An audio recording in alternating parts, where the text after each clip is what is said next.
السلام علیکم ورحمۃ اللہ وبرکاتہ۔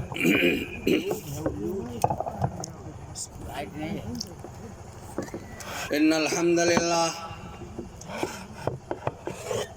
الحمد للہ نحمده ونستعینه ونستغفره ونؤمن به ونتوکل علیہ ونعوذ باللہ من شرور انفسنا ومن سیئات اعمالنا من يهده الله فلا مضل له ومن يضلل فلا هادي له واشهد ان لا اله الا الله وحده لا شريك له واشهد ان محمدا عبده ورسوله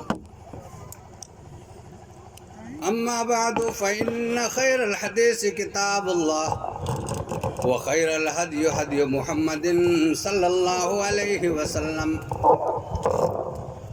وشر الأمور محدثاتها وكل محدثة بدعة وكل بدعة ضلالة وكل ضلالة في النار. أعوذ بالله السميع العليم من الشيطان الرجيم. بسم الله الرحمن الرحيم.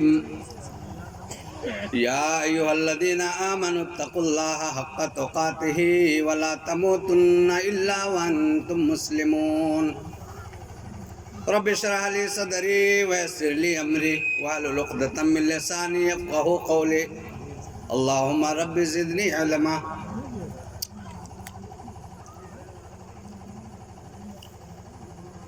قابل صد احترام جناب صدر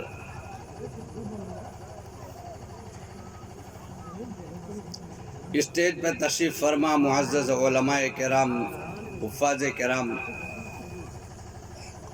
اور مجلس میں تشریف فرما تمام حاضرین و حاضرات، سامعین و سامعات، اللہ رب العالمین کی بے شمار تعریف، توصیف، بڑائی، بزرگی، کبریائی کہ جس نے ہم کو اور آپ کو اس بابرکت محفل میں اکٹھا ہونے کی توفیق بخشی۔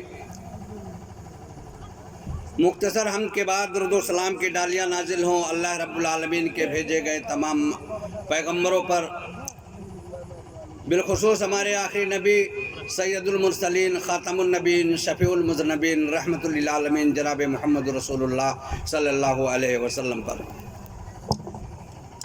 حضرات گرامی، اللہ تبارک و تعالیٰ کا بے شمار شکر ہے، آپ کے اس ایریے میں شاید میں دوسری بار حاضر ہوا ہوں، اس سے پہلے پرسیہ میں جو آپ سے قریب ہے، اور آج الحمدللہ آپ کے یہاں۔ میں چاہتا ہوں جو آیت کریمہ میں نے آپ حضرات کے سامنے پیش کی ہے، کوشش کرتا ہوں کہ اسی کی کچھ تشریح کر دی جائے اور اس کے کچھ معانی و مفاہیم بتا دیے جائیں۔ اللہ تبارک و تعالیٰ نے فرمایا، یا ایھا الذین آمنوا اتقوا اللہ، اے ایمان والو تم تقوی اختیار کرو، حق تقاتہ، اللہ کا تقوی جیسا کہ اس کا حق ہے۔ میں بتاؤں یہ آیت کریمہ جب نازل ہوئی تو صحابہ کرام رضوان اللہ علیہم اجمعین کی حالت خراب ہو گئی۔ اتنی عظیم الشان آیت ہے یہ، اور اتنی زیادہ معانی اور مفاہیم کو اپنے اندر سمیٹے ہوئے ہے کہ جب نبی پاک صلی اللہ علیہ وسلم نے یہ آیت کریمہ ان کے سامنے رکھی تو صحابہ کرام گھبرا گئے اور کہا کہ ہم تو اس کا حق ادا نہیں کر سکتے۔ یا ایھا الذین آمنوا اتقوا اللہ، ہمارے یہاں جو اردو ترجمہ کی کتابیں قرآن مقدس میں موجود ہیں، یا ہمارے اردو گرامر والوں نے جو ترجمہ کیا ہے، اے ایمان والو اللہ سے ڈرو۔ اللہ کیا کوئی خوفناک چیز ہے؟ کوئی شیر ہے نعوذ باللہ، کوئی بھیڑیا ہے کہ اسے ڈرو؟ ڈرنے کا یہ معنی نہیں ہے، میں یہ نہیں کہتا کہ یہ معنی غلط ہے، لیکن صحیح معنی یہ ہے تقوی اختیار کرنے کا کہ مختلف قسم کے جو جرائم ہیں، جو نواحی ہیں، ان سے آپ کو بچا لینا یہ تقوی ہے۔ وقایتی، وقایتن، بچنا اور بچانا، اتقا، اپنے آپ کو بچانا، کس سے؟ جرائم سے، گناہ سے، آلام سے۔ میرے بھائیوں اور بزرگوں، میں زیادہ لمبی بات نہیں کروں گا، وقت بڑا مختصر دیا گیا ہے، چند باتیں بتاؤں گا انشاءاللہ تعالیٰ۔ تو میں بتا رہا تھا کہ یہ آیت کریمہ جب نازل ہوئی، یا ایھا الذین آمنوا اتقوا اللہ حق تقاتہ، جیسا اللہ رب العالمین نے تقوی کا حکم دیا ہے، کما حقہ، ایسا تقوی اختیار کرو۔ جب ایمان والوں سے مطالبہ کیا گیا تو اہل ایمان یعنی صحابہ کرام رضوان اللہ علیہم کی حالت خراب ہو گئی، سب حیران و پریشان ہو گئے، کون ہے جو اللہ کا حق ادا کرے گا؟ کچھ دیر کے بعد اللہ تبارک و تعالیٰ نے سورۃ تغابن میں ایک اور آیت نازل فرمائی، فاتقوا اللہ ما استطعتم۔ اللہ رب العالمین سے جو تقوی اختیار کرنا ہے وہ اس قدر ہے جس قدر تم طاقت رکھ سکتے ہو، اپنی استطاعت سے باہر نہیں، جو تمہارے اندر طاقت ہے اسی طاقت کے حساب سے۔ تو میرے بھائیوں اور بزرگوں، اللہ رب العالمین سے کیسے ڈرنا ہے؟ اللہ پاک کوئی شیر نہیں، کوئی باغ نہیں، کوئی چیتا نہیں، کوئی بھیڑیا نہیں، نعوذ باللہ۔ یہ جتنے خلق مخلوق ہیں سب اللہ کے کنبہ جیسے ہیں۔ اللہ تو ودود ہے، رحیم ہے، کریم ہے، تو اس سے آپ اس طرح سے کیسے ڈرو گے؟ اس سے ڈرنے کا جو انداز اور جو مفہوم ہے وہ میں بتانا چاہتا ہوں، وہ ایسے سمجھیں جیسے کوئی سلیم الفطرت بیٹا ہو، کوئی اولاد ہو، وہ اپنے باپ سے طاقتور ہوتا ہے، باپ تو بیچارہ بزرگ ہے، لیکن وہ اپنے باپ سے کیسے ڈرتا ہے؟ اس لیے نہیں ڈرتا کہ اگر میں غلطی کروں گا تو میرا باپ مجھے اٹھا کے پٹک دے گا، میرا ہاتھ پیر توڑ دے گا، مجھے تماچے رسید کرے گا، اس لیے نہیں ڈرتا۔ وہ سلیم الفطرت بیٹا ہے، وہ نیک اولاد بیٹا ہے، وہ ڈرتا ہے میرے ابا نے، میری امی نے جو مجھ سے آرزویں کی ہیں، جو تمنائیں بنائی ہیں، یا جو مجھ سے آپ لوگوں نے ارادہ کیا ہے، میں ان کی آرزو کو پوری کروں، میں ان کے بنائے ہوئے منصوب اور پلانوں کو میں جو ہے پورا کروں، یہ مقصد ہوتا ہے۔ وہ سلیم الفطر بیٹا اپنے باپ سے اس حساب سے ڈرتا ہے، ایسا نہ ہو ان کا سارا پلان ختم ہو جائے، ان کی آرزویں میں رہ جائیں، ان کے سارے خواب شرمندہ تعبیر نہ ہو سکیں، ان کی اس امید کو نہیں توڑا جائے، اس سے وہ اولاد ڈرتا ہے۔ ایسے ہی اللہ سے ڈرنا ہے۔ میرے بھائیوں بزرگوں، یہ تقوی ہے۔ تو میں بتا رہا تھا کہ اللہ تبارک و تعالی نے فرمایا، یا ایھا الذین آمنوا اتقوا اللہ حق تقاتہ ولا تموتن الا وانتم مسلمون۔ اللہ رب العالمین کا تقوی اختیار کرو جیسا کہ حق ہے تقوی اختیار کرنے کا۔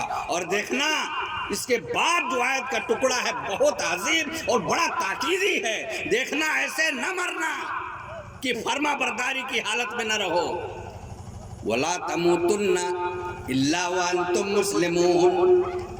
ہمارے علماء کرام اس کا ترجمہ کرتے ہیں، دیکھنا اسلام ہی کی حالت میں مرنا، تم کو موت نہ آئے مگر حالت ایمان میں۔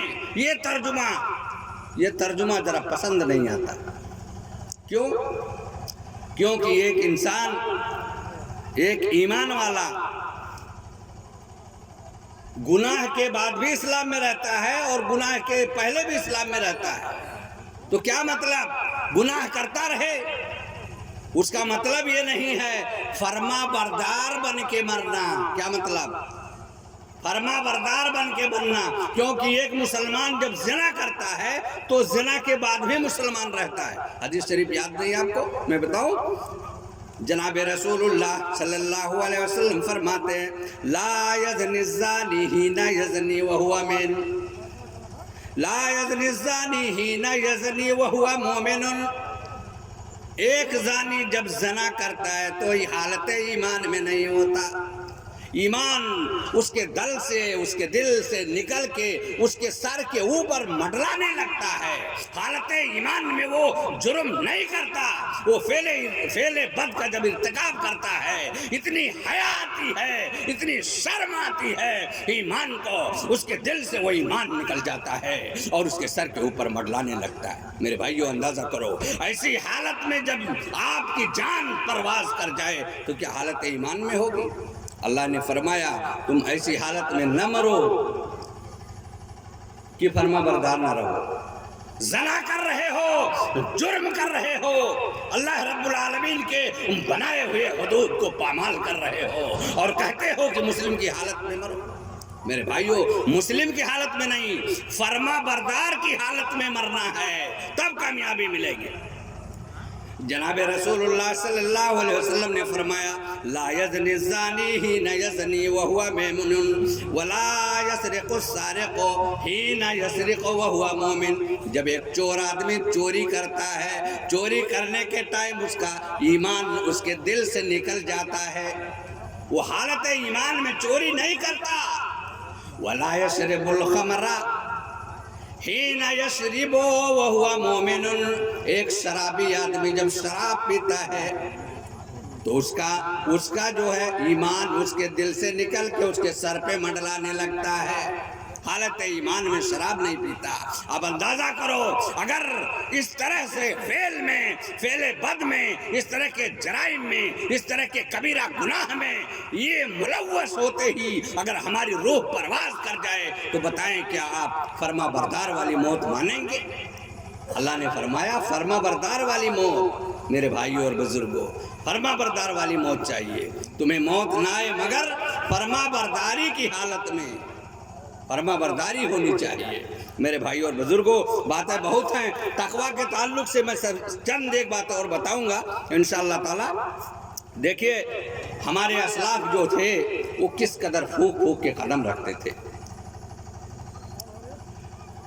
اللہ تبارک و تعالیٰ نے فرمایا وَمَن يَتَّقِ اللَّهَ يَجْعَلْ لَهُ مَخْرَجًا، جو اللہ کا تقویٰ اختیار کرتا ہے اللہ تعالیٰ اس کے لیے سبیل نکالتا ہے، راستے نکال دیتا ہے۔ وَيَرْزُقُهُ مِنْ حَيْثُ لَا يَحْتَسِبُ، اور اس کو ایسی جگہ سے روزی دیتا ہے کہ اس کو وہ ہمیں گمان میں نہیں ہوتا کہاں سے آتی ہے یہ برکت۔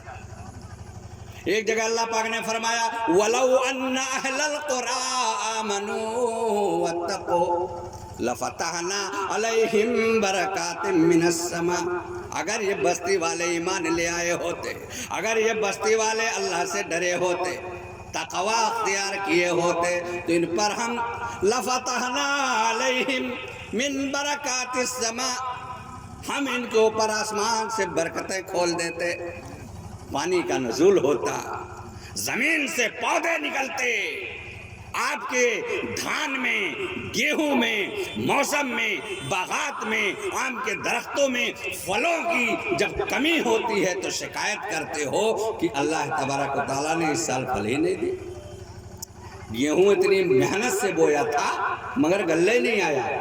غلہ آئے گا کدھر سے جب ہمارا دل و دماغ میں تقوی نہیں ہے، اللہ کا خوف، اللہ کی خشیت نہیں ہے، تقوی نہیں ہے، کہاں سے زیادتی ہوگی آپ کے مال میں، آپ کی اولاد میں؟ اللہ پاک فرماتے ہیں اگر بستی والے ایمان لائے ہوتے، اگر وہ بستی والے ایمان لائے ہوئے ہوتے، اگر تقوی اختیار کرتے تو ہم ان کے اوپر آسمان سے برکتیں نازل کرتے، کھول دیتے، جیسے کوئی چیز کھول کے گرا تو ایسے اللہ پاک کھول دیتا آسمان اور برکتیں اتر جاتی۔ جب تقوی نہیں ہے، تقوی ہے کیا؟ اس کی ایک تفسیر میں بتا دوں، علامہ ابن کثیر رحمۃ اللہ علیہ اور اس طرح سے بہت سارے مفسرین کرام نے لکھا ہے تقوی ہے کیا؟ ایسے ہی مجلس لگی ہوئی تھی جیسے آج کا یہ اجلاس ہے آپ کا. صحابہ کرام رضوان اللہ علیہم اجمعین مسجد میں تشریف فرما تھے. عمر فاروق رضی اللہ تعالیٰ عنہ تشریف رکھتے ہیں. حضرت عمر فاروق رضی اللہ عنہ تشریف رکھتے ہیں خلیفہ راشد، اور سوال کرتے ہیں صحابہ کرام رضوان اللہ علیہم اجمعین سے، صاحب بتاؤ جی تقویٰ کیا ہے؟ واٹ از دا تقویٰ؟ کیا ہے تقویٰ؟ سمجھ میں نہیں آتا ہے تقویٰ کیا چیز ہے، کس کو کہتے ہیں، اس کا معنی اس کا مفہوم سمجھ میں نہیں آتا. صحابہ کرام رضوان اللہ علیہم اجمعین سے باری باری آپ نے پوچھا بتاؤ تقویٰ کا کیا مطلب ہے، تقویٰ کا کیا معنی ہے. سب نے ایک کے بعد دیگرے سب کچھ بتایا جو جس کو سمجھ میں آیا. سائیڈ میں ذرا حضرت ابی بن کعب رضی اللہ عنہ بیٹھے ہوئے تھے. حضرت عمر فاروق رضی اللہ عنہ کی جب نگاہ ان پر پڑی تو آپ نے کہا کہ آپ نے کیوں نہیں بتایا تقویٰ کا معنی؟ اور جانتے ہو ابی بن کعب ہیں قرآن کے سب سے بڑے قاری، ہمارے حفاظ کرام تشریف رکھتے ہیں، علماء کرام تشریف رکھتے ہیں. جانتے ہیں حضرت ابی بن کعب رضی اللہ عنہ سب سے بڑے قاری ہیں قرآن کے. ان سے زیادہ خوبصورت پڑھنے والا، ان سے زیادہ اچھا قرآن کی تلاوت کرنے والا کوئی نہیں تھا. سب سے بڑے قاری تھے. اقرأہم ابی بن کعب، رسول پاک صلی اللہ علیہ وسلم نے فرمایا تھا ان میں سب سے بہترین پڑھنے والے حضرت ابی بن کعب تھے. حضرت عمر بن خطاب رضی اللہ تعالیٰ عنہ نے سوال کیا، اے ابی بن کعب جب میں نے پوچھا، جب میں نے سوال کیا، جب میں نے تمام صحابہ کرام سے پوچھا تقویٰ کا معنی بتاؤ، تقویٰ کا کیا معنی ہے، تقویٰ کا کیا مفہوم ہے، تم کیوں خاموش رہ گئے؟ اچھا بتا دو ذرا تقویٰ کا کیا مطلب ہوتا ہے. میرے بھائیوں اور بزرگوں بتاتے ہیں، آپ غور سے سنو گے بات سمجھ میں آئے گی. فرماتے ہیں حضرت ابی بن کعب رضی اللہ عنہ حضرت عمر بن خطاب رضی اللہ عنہ سے کہ دیکھو تقویٰ ہے کیا. فرماتے ہیں تقویٰ ایسا ہے جیسے کوئی انسان کسی جنگل میں جا رہا ہو، رات کی تاریکی اور رات کا سناٹا ہو، کوئی راستہ نہ ہو، کوئی پگڈنڈی نہ ہو، چاروں طرف کانٹے ہو، موذی جانور کا ڈر ہو، کہیں سے شیر نہ دبک لے، کہیں سے سانپ نہ مار دے، کہیں سے کانٹے نہ چبھ جائیں. اے عمر بن خطاب میں یہ سمجھتا ہوں کہ تقویٰ کا معنی یہ ہے کہ جو شخص وہ جنگل میں جائے گا جہاں کی رات کا سناٹا ہے، جہاں ایک طرف سے موذی جانور کا خوف لاحق ہے، جہاں چاروں طرف سے لوگوں کا ڈر ہے، کانٹے لگے ہوئے ہیں، ایسی وادی سے جہاں نہ راستے ہیں، جب کوئی انسان گزرے گا تو کیسے گزرے گا؟ عمر بن خطاب رضی اللہ عنہ سے فرما رہے ہیں اپنا دامن بٹا کے گزرے گا، اپنا کپڑا بچا کے گزرے گا، کہیں ایسا نہ ہو میرا کپڑا کسی کانٹے میں چبھ جائے، میرا کپڑا پھٹ جائے. اپنا پاؤں قدم پھونک پھونک کے رکھے گا، کہیں ایسا نہ ہو کہ زمین میں بسنے والی مخلوق، زمین میں بسنے والے حشرات میرے پاؤں میں کہیں ڈنک نہ مار دے اور میں مر جاؤں. اتنا بچ کے سنبھل کے اتنا پھونک پھونک کے وہ جنگل سے گزرے گا. ابی بن کعب فرماتے ہیں تقویٰ کا معنی یہی ہے، تقویٰ کا معنی یہی ہے. یہی ہے دنیا، یہی دنیا ہے جو آپ کی گزرگاہ ہے. جیسے جنگل میں پھونک پھونک کے جانا ہے، ایسے دنیا میں پھونک پھونک کے رکھنا. اپنے قدم جہاں رکھو گے پھونک پھونک کے رکھنا ہوگا، تب تقویٰ حاصل ہوگا. تقویٰ اسے حاصل ہوتا ہے کیا؟ تقویٰ کوئی مال ہے لوٹ کے لے آؤ جیب میں دھر لو، یہ تقویٰ نہیں ہے. یہ دنیا جو گزرگاہ ہے، اس گزرگاہ میں اپنے قدم کو پھونک پھونک کے رکھنا ہے، یہ تقویٰ ہے. میرے بھائیوں اور بزرگوں تقویٰ کہاں تلاش کرتے آپ؟ میں ایک روایت بتاؤں حضرت عمر بن خطاب رضی اللہ عنہ کی. حضرت عمر بن خطاب رضی اللہ عنہ فرماتے ہیں، ان کا قول ہے گویا، فرماتے ہیں کہ تم نماز پڑھتے پڑھتے جھک جاؤ، نماز پڑھتے پڑھتے بالکل جھک جاؤ، اور روزہ رکھتے رکھتے بالکل لاغر ہو جاؤ، مگر جب تم حرام مال سے اجتناب نہ کرو گے تمہیں تقویٰ نہیں ملے گا، اللہ کے یہاں کامیاب نہیں ہو سکتے. حضرت سفیان ثوری رحمت اللہ علیہ فرماتے ہیں کہ دیکھو اگر کسی نے حلال مال حرام مال سے حرام مال لے کے آیا اور حلال جگہ میں خرچ کر رہا ہے تو یہ سمجھو کہ وہ اپنے کپڑے کو پیشاب سے دھل رہا ہے. حضرت امام سفیان ثوری رحمۃ اللہ علیہ فرماتے ہیں حرام مال کی ایسے ہی اوقات ہے، اگر حرام مال لا کے حلال جگہ میں خرچ کرتا ہے تو یہ سمجھو کہ اپنا کپڑا پیشاب سے صاف کر رہا ہے، جبکہ وہ پیشاب سے صاف نہیں ہونے والا، وہ تو صاف ستھرے پانی سے صاف ہونے والا ہے۔ تو میرے بھائیوں اور بزرگوں، آپ کا مال ہے، آپ کا جسم ہے، آپ کا جان ہے، آپ کی ساری چیزیں ہیں، ان کو بھی ایسے ہی صاف کرنا ہے۔ اگر یہ صاف نہیں ہے، اللہ کی کامیابی نہیں، تقویٰ نہیں مل سکتا۔ تقویٰ کیا ہے؟ الحلال بین والحرام بین وبینہما امور مشابہات، حلال واضح، حرام واضح، ان کے درمیان کچھ شکوک والی چیزیں ہیں، ان سے بچ جانا، یہ تقویٰ۔ میں ایک روایت بتاؤں، حضرت احمد بن حنبل رحمۃ اللہ علیہ کے ہاں ایک عورت آئی، مولانا عبدالرؤف رحمانی جھنڈا نگری رحمۃ اللہ علیہ نے لکھا ہے، وہ عورت ہے امام احمد بن حنبل کی خدمت میں حاضر ہوتی ہے اور سوال کرتی ہے کہ میں سوت کاٹتی ہوں، میرا کاروبار سوت کاٹنا ہے، سوت جس سے کپڑا بنا جاتا ہے، اون بنا جاتا ہے، کمبل بنا جاتا ہے، رجائی بنائی جاتی ہے۔ تو بیان کرتی ہیں حضرت امام بن احمد کے حنبل کی خدمت میں حاضر ہو کے عرض کرتی ہیں میرا کاروبار سوت کاٹنے کا ہے اور میں سوت کاٹا کرتی ہوں، مگر میں آپ سے یہ سوال کرنا چاہتی ہوں کہ میرا کاروبار صرف ایک روشنی میں نہیں ہوتا، میں کبھی سوت اپنے چراغ کی روشنی میں کاٹتی ہوں اور کبھی سوت میں چاند کی روشنی میں کاٹتی ہوں۔ یہ بتاؤ کہ کیا میں جب سوت کا کاروبار کروں، سوت کا لینے دین کروں، سوت کو بیچنا شروع کروں، تو کیا دونوں کا پیسہ، دونوں کا دام برابر ہونا چاہیے یا نہیں؟ ان دونوں میں کوئی تمیز ہے، کوئی فرق ہے؟ حضرت امام احمد بن حنبل رحمۃ اللہ علیہ اندازہ کیجئے تقویٰ کا یہ عالم ہے کہ اللہ کی یہ تقیہ بندی، اللہ کی پرہیزگار بندی، اتنی مخصوص اور چہیتی بندی حضرت امام احمد بن حنبل کے دربار میں حاضر ہو کے عرض کرتی ہے بتلائیں امام صاحب، میں نے ایسا کام کرنا شروع کیا ہے، چاند کی روشنی میں کاٹتی ہوں سوت اور سورج کی روشنی میں سوت کاٹتی ہوں، کیا دونوں کا دام برابر ہوگا؟ حضرت امام احمد بن حنبل رحمۃ اللہ علیہ فرماتے ہیں جیسا تم مناسب سمجھو ایسا بھی۔ تو میرے بھائیوں، یہ دیکھو، انداز دیکھو، ان کے نظریات، افکارات، میلانات، رجحانات دیکھو، یہ عالم ہے ان کا۔ کہیں ایسا نہ ہو کہ میں کسی گاہک سے زیادہ پیسے لے لوں، یہ ہے تقویٰ۔ ایک بات اور بتا دوں میں، ایک روایت اور احیاء العلوم کے حوالے سے، حضرت علی بن معبد ایک کرائے کے مکان میں رہتے تھے۔ واقعے تو بہت ہیں، میں بتا نہیں پاؤں گا۔ احیاء العلوم میں اس طرح کی بہت ساری باتیں ذکر ہیں، بہت سارے قصے ذکر ہیں، کتاب میں دیکھیں گے، سیر میں دیکھیں گے، تاریخ میں دیکھیں گے، بہت ساری باتیں ہیں۔ وہ مختصر ٹائم ہے، اس لیے میں جلدی ختم کروں گا انشاءاللہ۔ تو میرے بھائیوں بزرگوں میں بتا رہا تھا، حضرت علی بن معبد، اس سے یہ اندازہ بھی نہیں ہوگا آپ کو کہ یہ حکم کس کے لیے ہے۔ یہ حکم مسلم کے لیے بھی اور غیر مسلم کے لیے بھی ہے۔ ایسا نہیں ہے کہ اس اسٹیج سے جو بات کی جائے گی وہ صرف اسلام والوں کے لیے نہیں، حقوق سب کے ایک ہے، حقوق سب کے یکساں ہیں۔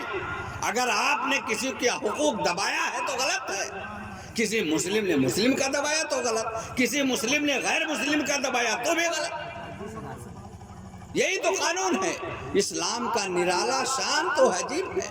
تو میرے بھائی اور بزرگوں، یہ ذہن میں نہیں رکھنا کہ یہاں کے اسٹیج سے صرف مسلم کی بات کی جائے گی، دین کی بات کی جائے گی جو سب کے لیے ہوگی۔ حضرت علی بن معبد ایک کرائے کے دکان میں، ایک کرائے کے گھر میں رہتے۔ اس دور میں جب خط لکھا جاتا تھا تو روشنائی سے لکھتے تھے، قلم سے لکھتے تھے۔ حضرت علی بن معبد اپنے کرائے کے گھر میں تشریف فرمائے، خط لکھ لیا۔ خط لکھنے کے بعد دیکھا روشنائی سوکھی نہیں ہے۔ سوچا جس کرائے کے گھر میں میں رہتا ہوں، لاؤ اس میں سے تھوڑی سی مٹی خرچ لوں اور یہ مٹی اپنے روشنائی پہ خط کے اوپر ڈال لوں، میری روشنائی سوکھ جائے گی اور میری تحریر خراب نہیں ہوگی اور میں موڑ کے لفافہ بنا کے جس کو دینا دے دوں۔ علی بن معبد نے جب ذہن میں یہ بات سوچی کہ میں کرائے کے گھر میں رہتا ہوں اور یہ ایک معمولی چیز ہے، معمولی مٹی ہے، جس کو میں لے کے اپنی روشنائی کو خشک کرنا چاہتا ہوں، مگر ارادہ بدل گیا، نہیں میرا نہیں ہے، میرا نہیں ہے، میں ایسا نہیں کر سکتا، یہ کسی اور کا ہے، میں تو مالک نہیں ہوں، میں کرائے کے حساب سے رہتا ہوں، میں اس کا مالک نہیں ہوں، میں اس کو خراب نہیں کر سکتا۔ پھر تھوڑی دیر کے بعد ذہن میں بات آئی، یہ معمولی مٹی تو ہے، اور کیا ہے، یہ معمولی مٹی کی کیا اوقات ہے، تھوڑی سی مٹی کی ضرورت ہے اور میں اسے روشنائی کو خشک کر لوں، اس میں کوئی مذائقہ اور کوئی حرج کی بات نہیں ہے۔ ان کے ذہن میں یہ بات آئی اور انہوں نے کر لی۔ میرے بھائی اور بزرگوں،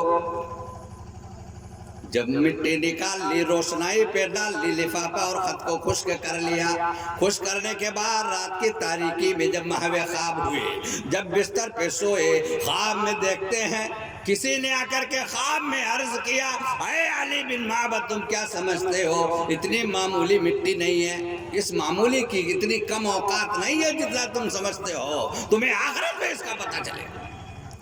میرے بھائیوں اور بزرگوں، آپ اندازہ کرو، ایک معمولی سی مٹی روشنائی خشک کرنے کے لیے نہیں لے سکتے آپ کسی، جس کی آپ مالک نہیں ہیں یا جو آپ کی ملکیت میں نہیں ہے، وہ مال سے معمولی سی مٹی روشنائی خشک کرنے کے لیے بھی آپ ہرگز نہیں لے سکتے۔ یہ اندازہ دیکھو، یہ ہے اسلام اور یہ ہے اسلام کی تعلیمات۔ مجھے بڑا افسوس ہوتا ہے دنیا کی کسی بھی خطے میں، یہاں ہو کہیں اور ہو، جب کوئی انسان یہ کہہ کر کے ہم پر آواز اٹھاتا ہے، ہم پہ تشنیع کرتا ہے، ہم پہ تان کرتا ہے کہ مسلم ہونے کے باوجود اس نے ہماری زمین ہڑپ لی، مسلم ہونے کے بعد اس انسان نے ہمیں دھوکہ دے دیا، یہ کتنا بڑا تان ہے۔ اب اندازہ کرو، لوگوں نے سوچا تھا کہ یہ مسلم ہے، ایمان والا ہے، دھوکہ نہیں دے گا، فریب نہیں کرے گا، ظلم نہیں کرے گا، مگر یہ دیکھو یہ کیا ہو رہا ہے، تو اس کو الٹا۔ آپ اندازہ کرو، صحابہ کرام رضوان اللہ علیہم اجمعین کے دور میں جب کسی کی عزت پہ حملہ ہوتا تھا، جب کسی کی عزت و آبرو پہ قبضہ کیا جاتا تھا، جب کسی کو پریشان کیا جاتا تھا، جب کسی پر ظلم کے پہاڑ توڑے جاتے تھے، جب کسی کی عزت کو تاثار کرنے کے لیے درندے اپنی آہنی پنجوں کو لے کے اسے دڑاتے تھے، ایسی بچیاں اور ایسی عورتیں اسلامی خاندان میں آ کے پناہ لیتی تھی اور انہیں یقین ہوا کرتا تھا یہ اسلامی خاندان ہے، یہ اسلامی گھرانہ ہے، یہ ایمان والوں کا گھر ہے، یہاں ہماری عزت اور آبرو محفوظ رہے گی۔ آپ دل سے بتاؤ، کیا آج بھی وہ معاملہ ہے؟ میرے بھائیوں اور بزرگوں، یہی تقویٰ ہے، یہی تقویٰ اپنے دل میں لانا ہے، اسی تقوی کو اپنے دل میں لانے کی ضرورت ہے۔ حلال واضح ہے، حرام واضح ہے، اور ان دونوں کے درمیان جو متشابہات ہے اس سے ہمیں پرہیز کرنا ہے، اس سے دور رہنا ہے، تب ہمیں تقویٰ ملے گا۔ کس قدر احتیاط کرتے تھے صحابہ کرام رضوان اللہ علیہم اجمعین۔ میں خلیفہ راشد حضرت ابوبکر صدیق رضی اللہ تعالی عنہ کے بارے میں بتاؤں، صحیح بخاری کے حوالے سے، ان کے گھر ایک غلام رہتا تھا، اور غلام اس دور میں خرید کے لایا جاتا تھا۔ وہ غلام جب لایا جاتا تھا تو آدمی اپنے حساب سے استعمال کرتا تھا، لیکن اسلام والے تھوڑا رحم کرتے تھے، انسانیت سمجھتے تھے، تو حضرت ابوبکر صدیق رضی اللہ عنہ کے پاس ایک غلام تھا۔ وہ غلام جو بات طے ہوئی تھی، اتنا کما کے مجھے تم روزانہ دے دینا اور باقی جتنا بھی کمانا وہ تمہارا ہوگا۔ آپ نے پڑھا ہوگا غلام کی کئی قسمیں ہیں، غلام مدبر بھی ہوتا ہے، غلام مکاتب بھی ہوتا ہے، تو آپ دونوں کے درمیان جس بات کی صلح ہوئی تھی، اتنا کمائی کر کے مجھے دے دو، باقی جتنا بھی کماؤ یہ تمہارا ہوگا، اسی سے گزر بسر چلا کرتا تھا۔ حضرت ابوبکر صدیق رضی اللہ عنہ خلیفہ راشد ہے، روزانہ آپ کا غلام آپ کو کچھ پیسے لا کے دیتا ہے، اس سے وہ خریدتے ہیں، سامان خریدتے، اپنے گھر کا خرچ چلا رہے ہیں۔ ایک دن وہ غلام کچھ سامان لے کے آیا، کچھ خرید کے لایا۔ حضرت ابوبکر صدیق رضی اللہ تعالیٰ عنہ نے اسے کھا لیا۔ غلام نے سوال کیا، اے ابوبکر، آپ نے مجھ سے سوال نہیں کیا یہ کون سا سامان میں لایا ہوں، یہ کھانے کی کون سی چیز ہے جو میں لے کے آیا ہوں، اور میں کہاں سے لایا ہوں جو آپ کھا گئے، کہاں سے لائے ہو؟ ہمیں تو امید ہے مزدوری کر کے لائے ہوگے، مزدوری کر کے جیسے روز لاتے ہو ایسے آج بھی لائے ہوگے۔ کہا نہیں۔ غلام نے کہا اے ابو بکر ایسی بات نہیں ہے، کن تو تحقن تو میں نے کہانت کی تھی، کن تو تحقن تو لے انسان فی الجاہلیہ، زمانے جاہلیت میں نے کسی انسان سے جھوٹ موٹ جھاڑ پھونک کیا تھا، جھوٹ پھوٹ کا بابا بنا تھا، اور جھوٹ پھوٹ کا بابا بن کے کچھ جھاڑ پھونک کیا تھا، کچھ نجومیت کی بات کی تھی، کچھ ریکھا دیکھ کے کچھ باتیں بتائی تھی میں نے، وہی پیسہ آج ملا ہے اور اسی سے سامان خرید کر کے آپ کو پیش کیا ہوں جو آپ کھا گئے۔ آپ اندازہ کرو اللہ کے جو ہے رسول صلی اللہ علیہ وسلم کے سچے ساتھی کو دیکھو، جب یہ سنا کہ یہ کہانت کا مال ہے، یہ سامان، یہ کھانے کی چیز جو تم لا کے آئے ہو یہ نجومی والی بات ہے۔ حضرت ابو بکر صدیق رضی اللہ تعالیٰ عنہ کو پتہ چلا یہ کہانت کر کے، یہ نجومیت کر کے، یہ ریکھا بتا کے جب یہ سامان، یہ مال لایا گیا ہے جس کو میں کھا گیا، یہ غلط ہے، یہ ہمارے لیے حرام ہے۔ میرے بھائیوں صحیح بخاری میں لکھا ہے حضرت ابو بکر صدیق رضی اللہ تعالیٰ عنہ نے اپنی انگلی اپنے حلق کے اندر ڈالی اور جو سامان کھایا تھا اسے باہر نکال دیا۔ حرام مال ایک مسلم کے پیٹ میں جائے یہ بالکل درست نہیں ہے۔ اے میرے مزدور، یہ جو کہانت اور نجومیت کر کے تم کھانے کا سامان کھلا دیے ہو یہ ہمارے حلق سے نیچے تو اتر گیا مگر اس کو آپ نکال دیں گے۔ میرے بھائیوں اور بزرگوں، دیکھا لوگوں نے حضرت ابو بکر صدیق رضی اللہ تعالی عنہ نے انگلی اپنے گلے کے اندر ڈالی اور حلق کے اندر انگلی ڈال کے جو کھانے کی چیز کھائی تھی اسے باہر نکال۔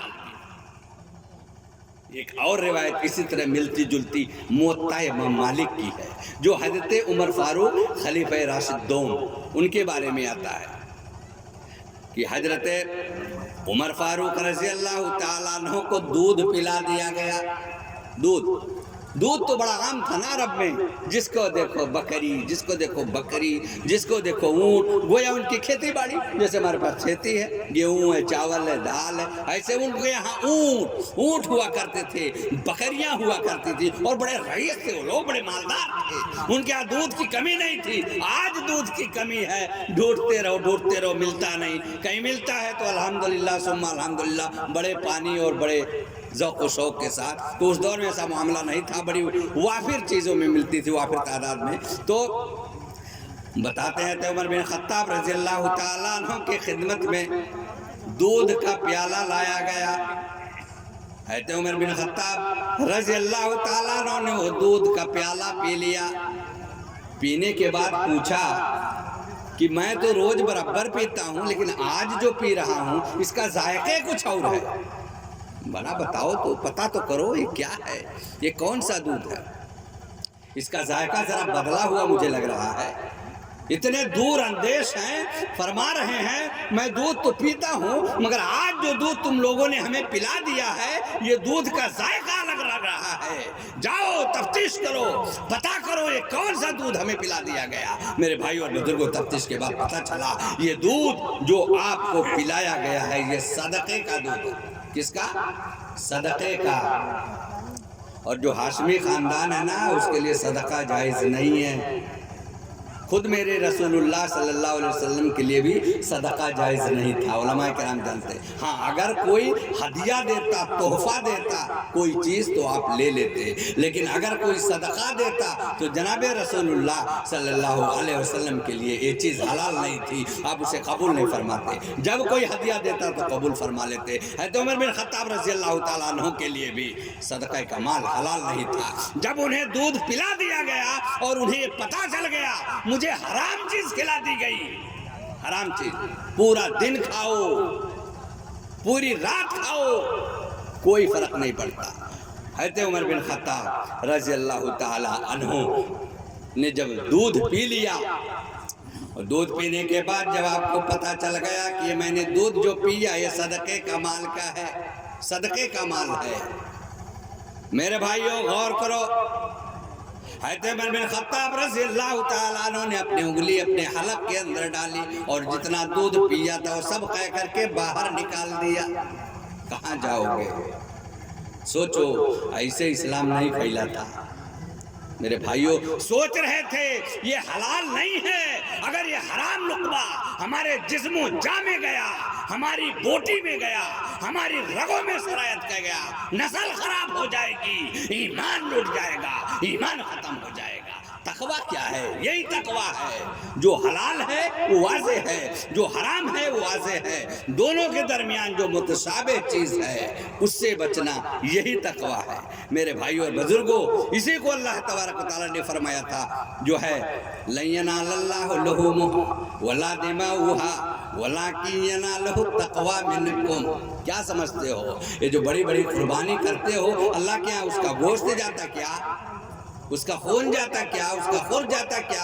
اس کا بال جاتا کیا؟ کا کچھ نہیں جاتا۔ لَن يَنَالَ اللَّهُ لُحُومُهَا وَلَا دِمَاؤُهَا۔ اللہ رب العالمین کے پاس قربانی کے جانور کا گوشت نہیں پہنچتا، اس کا خون نہیں پہنچتا، وَلَٰكِن يَنَالُهُ التَّقْوَىٰ مِنكُمْ۔ تمہارا تقویٰ دل میں کیا چھپا کے رکھے ہو؟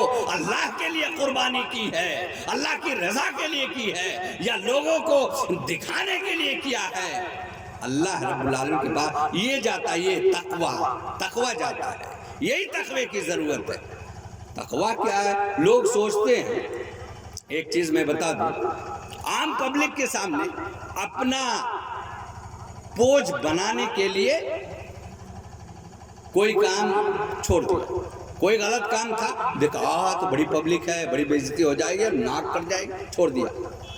یہ تقویٰ نہیں ہے۔ اللہ کا شکر ہے کہ آپ نے خیال کیا، آپ نے لحاظ کیا، آپ نے گناہ نہیں کیا، آپ نے غلطی نہیں کی، آپ نے جرم نہیں کیا، الحمدللہ اللہ کا شکر ہے۔ لیکن تقویٰ یہ نہیں ہے کہ آپ نے پبلک کے خوف سے کسی جرم کو چھوڑ دیا ہے، یہ تقویٰ نہیں ہے کہ آپ اللہ رب العالمین کے ڈر سے چھوڑے، اللہ کے ڈر سے، اللہ کی خشیت سے آپ نے کوئی گناہ چھوڑا ہے، یہ تقویٰ ہے۔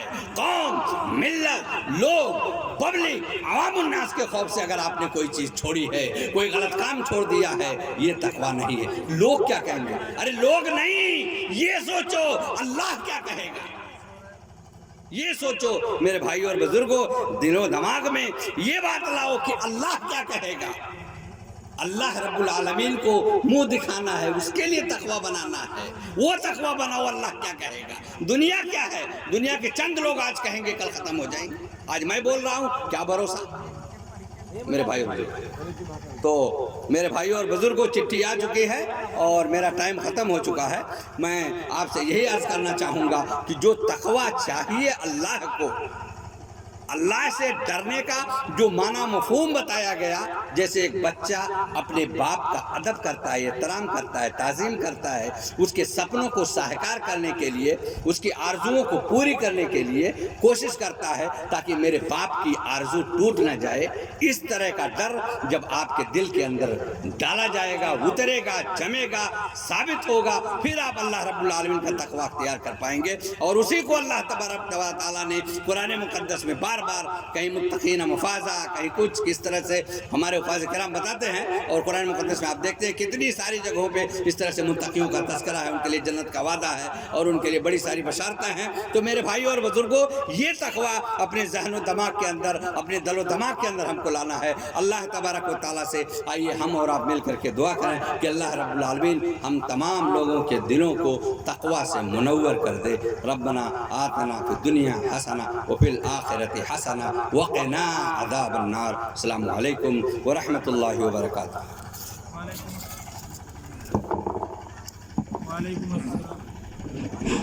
وعلیکم السلام ورحمۃ اللہ وبرکاتہ۔ ماشاء اللہ بہت خطاب ابھی آپ لوگوں سے مولانا محمد ہاشم فیضی صاحب تقویٰ کے موضوع پر خطاب کر رہے تھے۔